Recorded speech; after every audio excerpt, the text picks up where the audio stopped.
सबको प्रणाम। जय महाकाल। मैं आज कब्रिस्तान में रहने वाली जिन्नातों के बारे में बोलने जा रहा हूँ। कब्रिस्तान में बहुत सारे जिन्नात रहते हैं। उस जिन्नात से काम कैसे लिया जा सकता है? अगर आप जिन्नातों से काम लेना चाहते हैं, जिन्नातों से दोस्ती करना चाहते हैं, तो आपको एक काम करना पड़ेगा। दिन होना चाहिए शुक्रवार होना चाहिए। रात के टाइम आपको कब्रिस्तान में जाना है, किंतु जाने से पहले आपको कुछ सामान की ज़रूरत पड़ेगी। एक इत्र की शीशी, थोड़ा सा रुई, एक कैंडल, एक पोआ खजूर आपको चाहिए।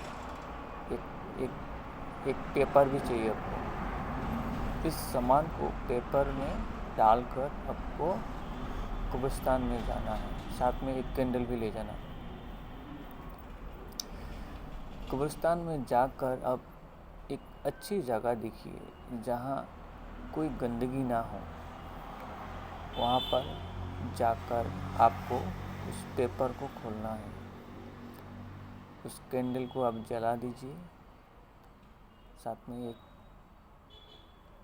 आपको धूप का पैकेट भी ले जाना है। उस धूप को भी जला देना। वहाँ पर कैंडल जला देना, धूप जला दे देना। और उसमें पेपर के ऊपर में आपको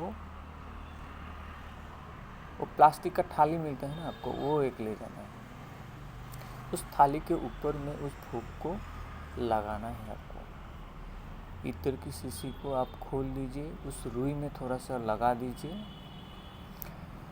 फिर खजूर को आप बीचों बीच थाली के बीच में राउंड करके लगा दीजिए।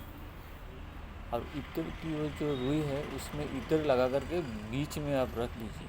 और इत्र की शीशी को खोलकर आगे में रख दीजिए।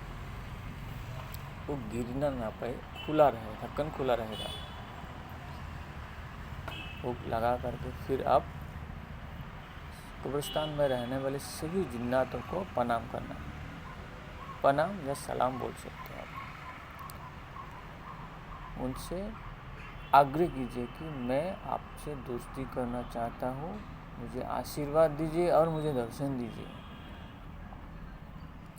ऐसी बोल करके आपको चला आना है घर में। फिर आपको ऐसे 3 दिन जाना पड़ता है वहाँ पर। फिर नेक्स्ट दिन आपको जा करके अगरबत्ती, उस दिन खाली अगरबत्ती ही ले जाना है और दूसरा कुछ नहीं। उसी जगह पर अगरबत्ती लगाइए। उस दिन भी ऐसे ही बोलना है। यहाँ पर रहने वाले सभी जिन्नातों को प्रणाम या सलाम बोलना है कि मैं आपसे दोस्ती करना चाहता हूँ, मुझे आशीर्वाद दीजिए, मुझे दर्शन दीजिए। ऐसे बोल करके आप चला आइए। फिर तीसरे दिन भी आपको जाना है शमशान में।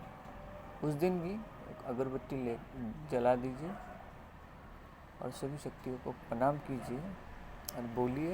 फिर सलाम या प्रणाम करके उसको वहीं पर बोल लीजिए कि यहाँ पर रहने वाले सभी जिन्नातों को मैं प्रणाम करता हूँ और मुझे आशीर्वाद दीजिए और मेरे साथ चलिए और मेरी हर कार्य को सिद्ध कीजिए।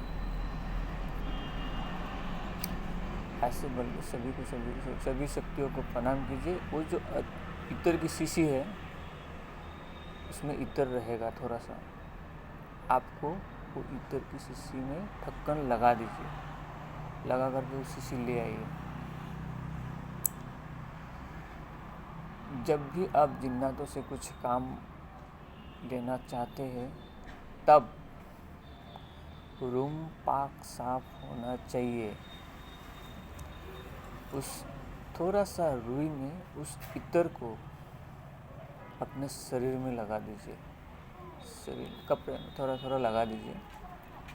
सोने के टाइम में उसको लगा दीजिए और मन ही मन आप उस कब्रिस्तान में रहने वाले सभी जिन्नातों को याद कीजिए। इस 3 दिन के अंदर ही आपको वो जिन्नात, वहाँ पर रहने वाली शक्तियाँ आपको दर्शन दे देगी।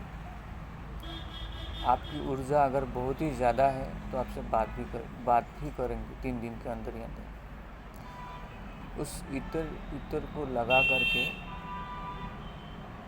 अपने बिस्तर पे आप बैठ जाइए और वहाँ पर उस कब्रिस्तान में रहने वाली सभी शक्ति को फिर से प्रणाम कीजिए।